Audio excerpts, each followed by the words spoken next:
My name is Marisol Navarro. I am 31 years old, and I used to believe that if you worked hard enough, quietly enough, and without complaint, your family would eventually see you. I was wrong.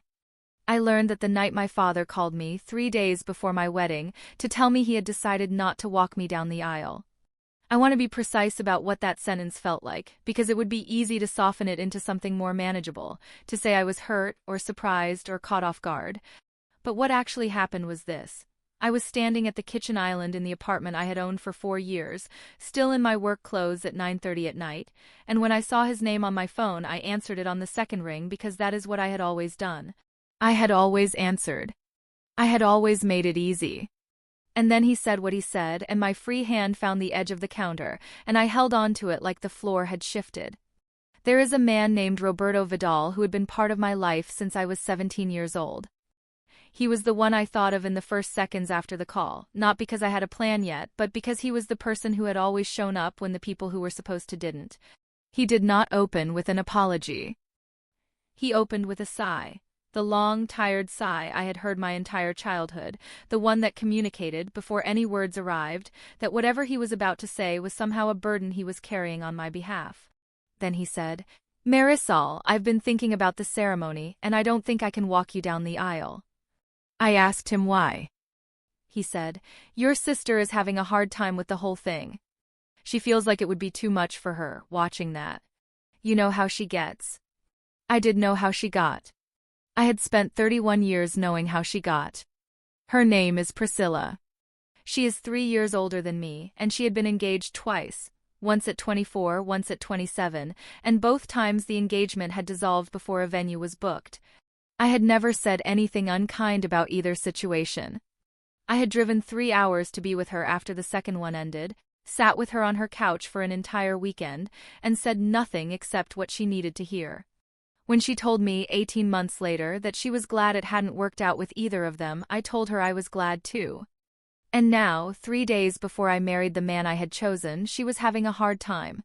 And my father had decided that her difficulty was the variable that mattered. I squared the papers I'd been reviewing on the counter before I answered him. I asked if he had spoken to anyone else about this decision. He paused. Then, "Your mother agrees it's probably the simpler thing. You could just walk alone, Marisol. It's not a big deal. You're independent, you've always been independent. You don't need anyone to walk you in." There it was. The compliment that was not a compliment. You're independent. What he meant was, you have never required anything from us, so we are comfortable requiring this of you now. I told him I understood. I told him I would think about it. I did not tell him what I was already thinking. If you are watching this and you have ever been the one in your family who was always fine, always the one they called steady, always the one who made things easier for everyone else, I want you to stay with me, because what I am about to tell you is not just about a wedding. It is about what happens when a family mistakes your silence for permission. I grew up in Tucson, Arizona, the second of 3 children. My father, Ernesto Navarro, had built a small but successful commercial landscaping company over the course of 2 decades. It was not a glamorous business, but it was a real one. 12 full-time crews by the time I was in high school, contracts with 3 hospital campuses and 2 hotel chains, a reputation in the city that meant something. My father wore it like a second skin. The company was his identity in the way that I think certain things can only be for people who built them from nothing, who remember a time when there was nothing to show for the work except the work itself. My brother, Tomas, 4 years older than me, 2 years older than Priscilla, had joined the business straight out of high school. He had not wanted to go to college, and my father had not pushed him. Tomas worked hard and was good with people, and my father treated that as a kind of vindication. Tomas was the succession plan. Tomas was the point. Priscilla had studied fashion merchandising at a school in Phoenix for 2 years before transferring home. She worked part-time at a boutique downtown and spent the rest of her time at our parents' house, which was only 15 minutes from the apartment she shared with a college friend. My father had never asked her to do anything she didn't want to do. That was, I understood by the time I was in my mid-20s, the specific mercy he reserved for her. I had gone to the University of Arizona on a partial academic scholarship, graduated with a degree in accounting, passed the CPA exam on my first attempt at 22, and taken a position at a mid-size regional firm in Phoenix. I was not brilliant in any way that called attention to itself. I was methodical. I was thorough. I did not miss things. By 27, I had made senior associate. By 29, I had a book of business small enough to be manageable and growing fast enough to matter, 7 clients I had brought in myself, and a reputation inside the firm for being the person you handed a complicated estate to when you needed it done right. I had done all of this without asking my father for money. That fact was not something I broadcast. It was simply true, the way a lot of true things are, quietly, without fanfare, in the background of everything else. My father had never once asked how my work was going. Not once. Not in 9 years. What he had asked me in those same 9 years was whether I was seeing anyone, whether I was eating enough, and, occasionally with a pointed kind of casualness, whether I thought I might move back to Tucson eventually. As though Phoenix were a temporary assignment, I had not yet figured out how to leave. The man I was 3 days from marrying was named Daniel Reyes. He was a civil engineer, steady and careful, and he had met my father exactly 4 times. Each time, my father had been polite in the way that people are polite when they have already decided not to invest. He asked Daniel about sports. He did not ask him about his work. He did not ask him about his family. He poured him a beer and talked about the Diamondbacks and then looked at his watch. When Daniel and I got engaged, my father's response on the phone was, "Well, that's good news. Your mother will want to call her sister." That was the whole of it. The pattern had a shape, though I only understood it clearly in retrospect, the way you can only see certain things once you are far enough away from them to stop flinching. The first time I remember it landing with its full weight, I was 23 years old. I had come home for Christmas, my first Christmas back after starting the job in Phoenix, and I was proud in the quiet way that felt dangerous to show too obviously. I had my own apartment. I was paying my own health insurance. I had started a Roth IRA in September because I had read that you were supposed to, and doing it had made me feel like I was standing on solid ground for the first time in my life. We were all at my parents' house. My father, my mother Graciela, Tomas and his girlfriend at the time, Priscilla, and me. My mother had cooked for 2 days. The table was full. My father was at the head of it, and he was in a good mood, which was the version of him that could make you forget the other versions. Tomas mentioned, somewhere between the rice and the flan, that the company had just landed a new maintenance contract with a resort property outside the city. My father lit up the way he only lit up for certain things. He talked about the contract for 20 minutes. The margin, the square footage, the relationship he'd built with the property manager over 2 years of showing up when he said he would.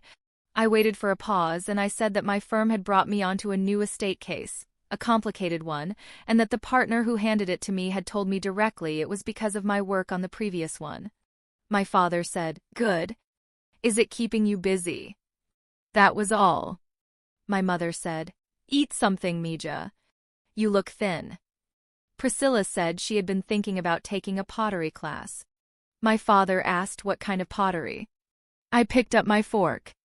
I might have let that pass, would have let it pass, had let it pass, was expert at letting it pass, except that the following spring, when Tomas negotiated a 3-year extension on one of the hospital contracts, my father drove to Phoenix specifically to take him to dinner at a steakhouse I knew cost $200 a plate.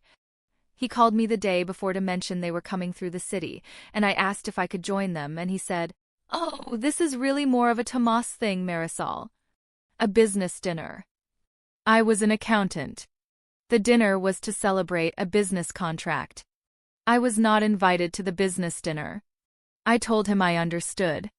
I made myself a sandwich and ate it at my kitchen counter and stared at the middle distance for a while, and then I opened my laptop and finished an amended return that wasn't due until Friday. That was the year I stopped expecting to be included and started expecting to be managed. There is a difference. Being excluded hurts in a sharp, specific way. Being managed is slower. It is the accumulation of small permissions withheld, of rooms you are never quite invited into, of language that keeps you at a certain distance without ever saying so directly. My father was good at it. I do not think he knew he was doing it. I think it was simply the grammar of how he understood his family. Tomas was the business, Priscilla was the feeling, and I was the one who would be fine. The summer I turned 25, Priscilla called me in tears because she had overdrawn her bank account and her landlord was charging a late fee. I transferred her $300 that afternoon. I did not tell my father. 3 weeks later, I heard him tell my mother over the phone that Priscilla was doing so well with her independence that she was really figuring things out. My mother said, "She is. She takes after you." I was holding the phone on my end of a three-way call they had accidentally looped me into, and I set it down on the counter face up and let them finish. There are 7 years between the Christmas when Tomas's contract was celebrated and the phone call 3 days before my wedding, and I want to account for them. Not because I need you to feel sorry for me, but because what happened at my wedding only makes sense if you understand what I was carrying into that room. I managed my father's personal tax returns from the time I passed my CPA exam. He had never asked me to do it formally. I had offered, once, because I noticed he had made an error on his estimated quarterly payments that was going to cost him. He said, "Oh, sure, if you want to look at it." As though I had proposed a hobby. I had been preparing his returns for 9 years. He had never once said thank you in a way that acknowledged it as work. He said thanks the way you say it to someone who holds a door. I ran the numbers on his books once in the second year. Just the personal side, not the business, and found a deduction he had been missing for 3 years on a piece of rental property he owned outside the city. The correction put $6,000 back in his pocket. He said, "Huh. Good catch." Then he asked Tomas to come over that weekend to help him regrade the drainage on the far edge of that same property. Tomas came.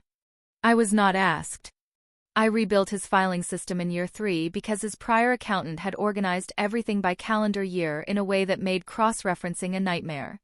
It took me 4 weekends. My father never mentioned it.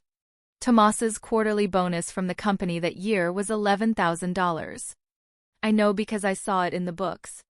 I renegotiated the terms of a vehicle lease for my parents in year 4, a truck my mother used for errands, a practical thing, nothing dramatic. The dealership's first offer was going to cost them $400 more per year than necessary.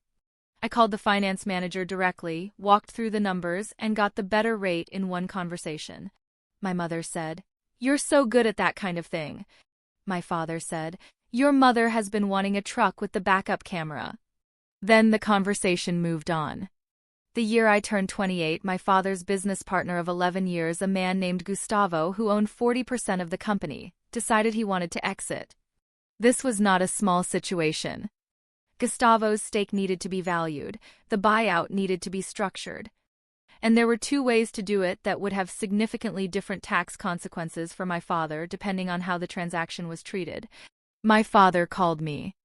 Not to ask for my help, to tell me he had found a business attorney in Tucson who was going to handle everything, and did I know anything about this kind of deal? I spent 3 hours that night pulling relevant case structures, identifying the treatment that would save him the most on the transaction, and wrote it up in plain language in a 4-page document that my father could hand to his attorney and use as a starting brief. He thanked me. He said, "I'll pass it along." The transaction closed 6 months later. The attorney used my structure almost verbatim. I could tell from the way my father described the outcome, the specific language around the installment treatment. My father saved somewhere between $40,000 and $60,000 on that deal because of what I wrote. He mentioned it to me once, after it closed, in passing. He said, "The Gustavo thing worked out fine." That was all. I want to be precise about what I was doing during those years, because my father's version of events, if he had one, would have been that I was living my life in Phoenix, independent and unattached, doing well enough, not needing anything from him. That would have been the story he told himself, and possibly the story he told other people. What I was actually doing. I prepared his personal tax returns every year for 9 years, catching an average of 1 correctable error per filing. I rebuilt his personal filing infrastructure over 4 weekends of my own time. I identified and closed a recurring missed deduction that returned $6,000 he had already paid unnecessarily.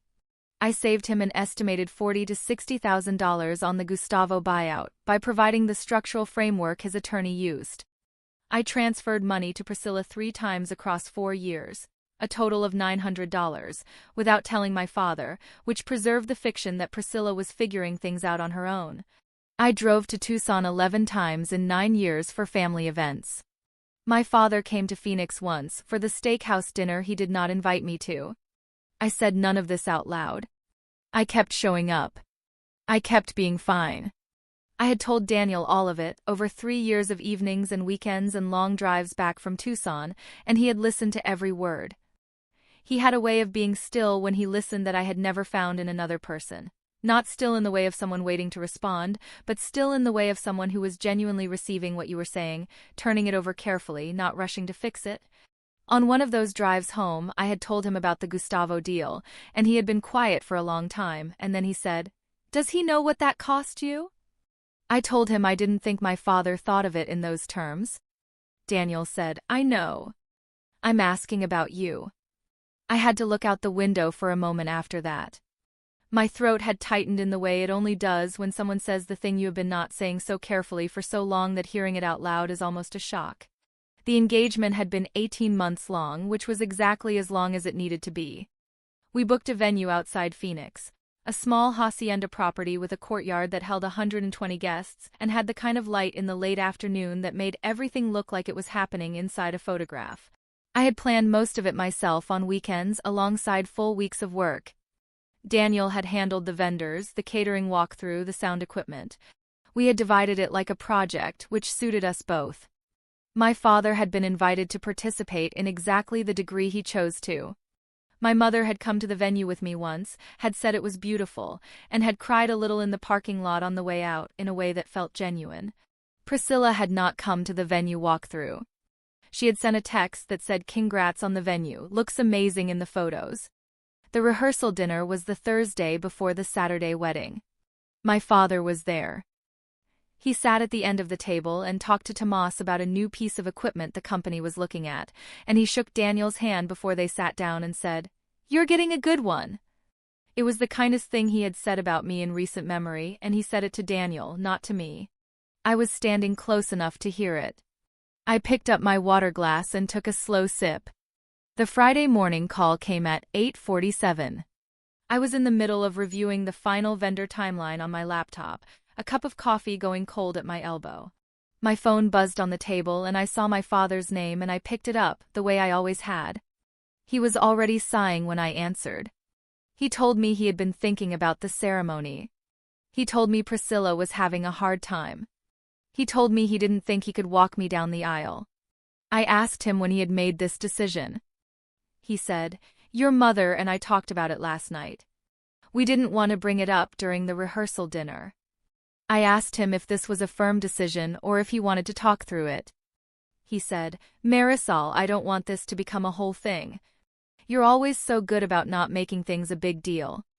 Priscilla she's in a fragile place right now and I don't want to upset her more. You understand?" I understood. What I understood was this.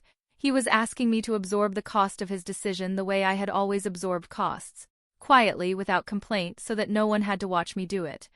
He was counting on the same thing he had always counted on. That I would be fine.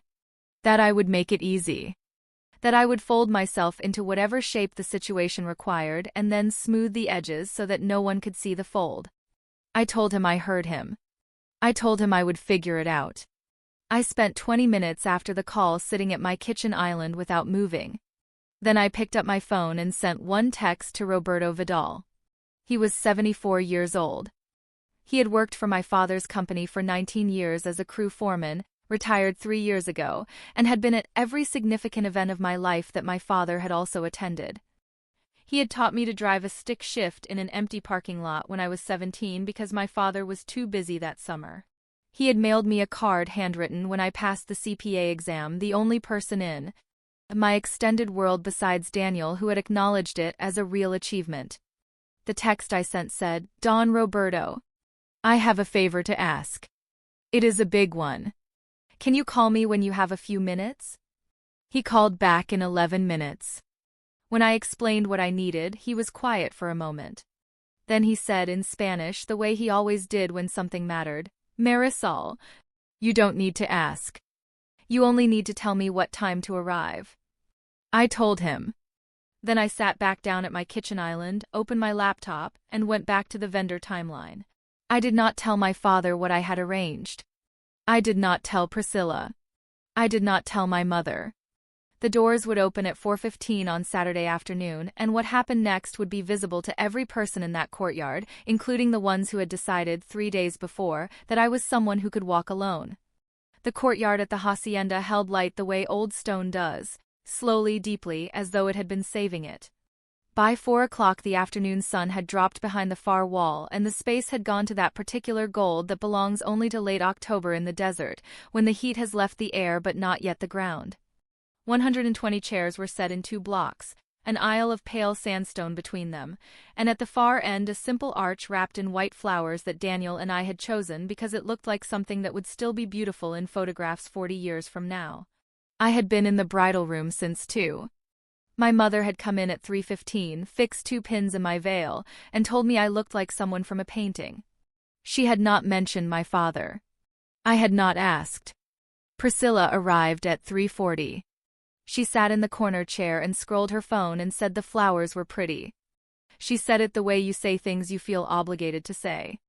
At 4:10 the coordinator knocked and told me it was time to line up. My father was already in the corridor when I came out. He was wearing his good suit, the dark one he kept for weddings and funerals, and he looked at me the way I imagine most fathers look at their daughters on this particular day, with something that wanted to be tenderness and didn't quite know how to get there. He started to say something. I watched him begin to form it. Don Roberto came around the corner. He was wearing a guayabera the color of old ivory, pressed sharp at the sleeves, his gray hair combed back the way it always was.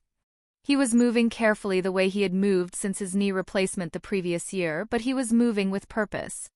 He came to stand beside me and he offered me his arm and I took it. My father went very still.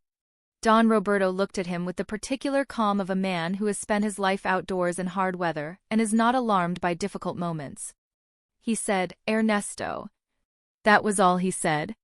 My father said, "Roberto. What are you?" I said, "Don Roberto is walking me in, Dad. I wanted you to know before we started." The coordinator was looking at her clipboard. The string quartet beyond the doors had begun the processional. My mother, somewhere in the crowd, was already seated. My father said, "Marisol. This isn't necessary." "I can." I said, "I know you can. But this is what I arranged." He said, "Your sister." I said, "I know about Priscilla. This is still what I arranged." There was a silence that lasted exactly as long as it needed to. My father opened his mouth and then closed it. The muscle in his jaw moved. He was not a man who lost composure easily, and he was not losing it now, but he was close to something, the edge of an understanding he hadn't been willing to reach on his own. I squared my bouquet in both hands and said, "You should go find your seat." He looked at Don Roberto once more. Don Roberto did not look away. My father looked back at me, and then he turned and walked through the side entrance toward the guest seating. The coordinator touched my elbow. The doors were ready. Don Roberto said, quietly, in Spanish, "You look like your grandmother." She would have been proud. My throat pulled tight for a moment, that sudden pressure behind the sternum that has nothing to do with sadness and everything to do with being seen by someone who has known you long enough to mean it. Then the doors opened. I cannot tell you everything about what happened in those next 4 minutes because some of it belongs only to me. I can tell you that the light came in from the west and turned the sandstone to copper. I can tell you that Daniel was standing at the arch and that when he saw Don Roberto beside me his expression moved through surprise and then understanding and then something that looked very much like gratitude. I can tell you that I heard the sound change in the room when the guests registered who was holding my arm, a ripple of murmur, then a settling, then quiet. I can tell you that my father was in the 3rd row from the back, on the far side, in the aisle seat. And that when I passed him I did not slow down and I did not look away and I did not look toward him. I married Daniel Reyes in a courtyard in late October light, with a man who had taught me to drive a stick shift standing at my side, and every word of the ceremony was exactly what I had planned it to be. The reception was inside. A long room with terracotta tile and candles everywhere, tables draped in linen the color of cream. Don Roberto sat at the table adjacent to my parents', which I had arranged deliberately, Not out of cruelty, but because I wanted my father to spend the evening in proximity to the choice he had declined to make. It was Tomas who came to find me first, about 40 minutes in, while Daniel was talking to his college friends near the bar. Tomas pulled me aside near the side exit and said, "Lo. What was that?" "With Don Roberto." I said, "Dad told me he wasn't walking me in." Tomas said, "He said Priscilla." I said, "I know what he said." Tomas was quiet for a moment.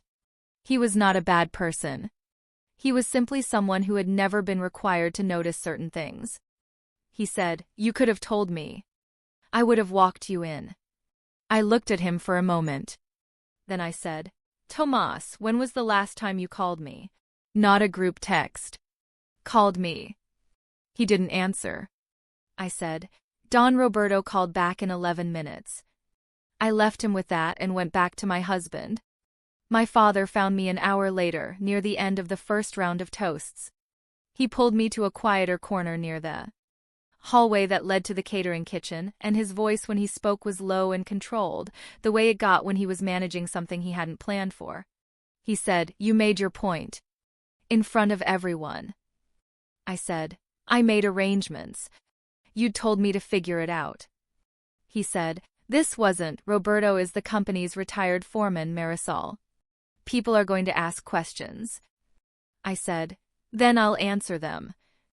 He said, "You did this to embarrass your sister." I set my champagne glass on the nearest surface. I turned to face him fully. I said, "Dad, I want to read you something." He said, "This isn't the time." I said, "It's the only time I'm going to say this, so I'd like you to hear it." He went quiet. I said, 3 days ago you told me. You're independent, you've always been independent. You don't need anyone to walk you in. You meant it as a reason to leave me alone. What you were actually describing is 9 years of me showing up for this family without being asked." He started to speak. I said, "I'm not finished." I said, 11 years ago you told me the steakhouse dinner for Tomas was a business dinner and that I shouldn't come. I am a CPA. You brought me the Gustavo deal as a question and then used my answer to save $60,000 and told me it worked out fine. What I was doing during those years was providing professional services to this family that would have cost you real money anywhere else. I did it without an invoice. My father's jaw was tight. He was looking at a point slightly past my shoulder. I said, "At Christmas when I was 23, I told you about a case I'd been trusted with because of my work, and you asked if it was keeping me busy. That same year you drove to Phoenix to take Tomas to dinner. I cooked myself a sandwich. I'm not telling you this to hurt you. I'm telling you because I want you to understand what she's always fine has cost." I picked up my champagne glass. I said, "You told me to walk alone. I found someone who has always shown up. That's what today was." I walked back to my table. My father stood in that corridor for a while. I did not watch him, but I heard from my mother later. She called on the Sunday after, careful and tentative, that he had been very quiet the rest of the evening. That he had not spoken to Priscilla much. That he had told my mother on the drive home that he thought he had made a mistake. My mother said it carefully, as though she was not sure how I would receive it. I told her I appreciated her calling. Then I told her I loved her and I meant it. Daniel and I drove home from the venue at midnight with the windows down.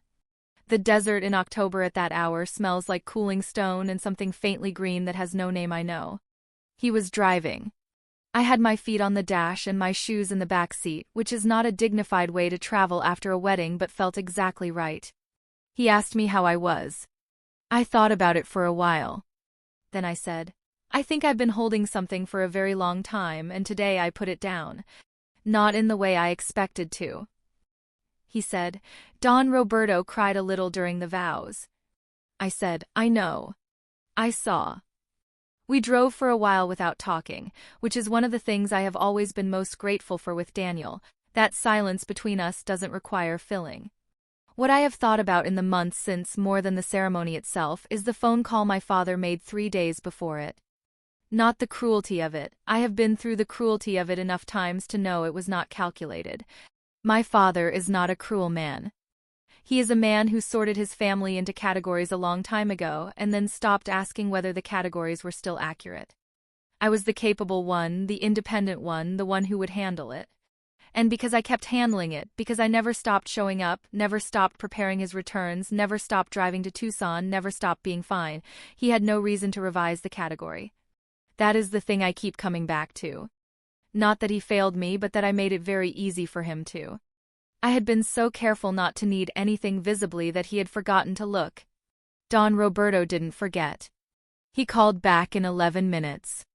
He wore his good shirt and he offered his arm and he walked me in, and when the doors opened he stood straight and he did not look at my father. Afterward, he told me that his own daughter had died when she was 36, a thing I had known but had not spoken about with him directly. He said, "Every year since then, when I see a young woman do something worth seeing, I try to be paying attention." I am still thinking about what he said. Here is what I know now that I did not know clearly before. The people who show up are not always the ones who are supposed to.